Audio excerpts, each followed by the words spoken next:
జై భీమ్. ఆర్డిటిని కాపాడుకుందాం, ఎఫ్సిఆర్ని సాధించుకుందాం అనేటువంటి నినాదంతో ప్రజా సంఘాలు దాదాపు 32 ప్రజా సంఘాలు, కుల సంఘాలు అన్నీ కలిపి మాకుమ్మడిగా ఓ నిరసన కార్యక్రమానికి పిలుపునిచ్చారు. అది 12వ తేదీన జరుగుతుంది.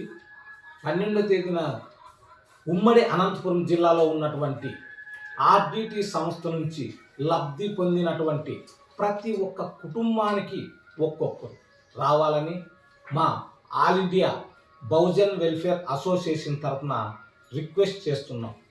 ఎందుకు అంటే మనం సావో రేవో తేల్చుకోవాల్సినటువంటి సమయం ఆసన్నమైంది. ఎందుకంటే ఆర్డిటిని లేకపోతే అనంతపురం జిల్లాలోని ఇంకా రాయలసీమలోని కొన్ని జిల్లాల్లో అనేది లేదు.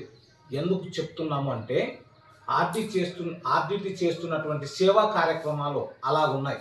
ఈ ఆర్డిటి చేస్తున్నటువంటి ఈ సేవా కార్యక్రమాలకు కేంద్ర ప్రభుత్వం ఎఫ్సిఆర్ఏ అంటే వారికి వచ్చేటువంటి ఫండ్ను అంటే నిధులను రానివ్వకుండా ఎఫ్సిఆర్ఏని రద్దు చేసింది. ఆ రద్దు చేసినటువంటి ఎఫ్సిఆర్ఏని రెన్యువల్ చేయాలని మా ప్రజా సంఘాల తరఫున రిక్వెస్ట్ చేస్తున్నాం. ఆ ప్రజా సంఘాల్లో భాగంగా మా all India Bahujan welfare association కూడా వీటి కోసం అన్ని మండలాలు తిరుగుతూ, గ్రామీణ ప్రాంతాల్లో తిరుగుతూ అందరూ స్వచ్ఛందంగా రావాలి. ఆర్డిటి చేస్తున్నటువంటి సేవా కార్యక్రమాలకి మనము కావాలి అంటే, అవి పొందాలి అంటే ఆర్డిటి తప్పకుండా సేవలు అనేటివి కొనసాగించాలి. ఆర్డిటి సేవలు అంటే ఎఫ్సిఆర్ఏ రెన్యువల్ చేయాలి. ఈ రెన్యువల్ చేసుకుంటే ఆ రెన్యువల్ చేసినటువంటి ఎఫ్సిఆర్ఏ ఎప్పుడైతే సాధిస్తామో ఆర్డిటిని నిలుపుకుంటాము.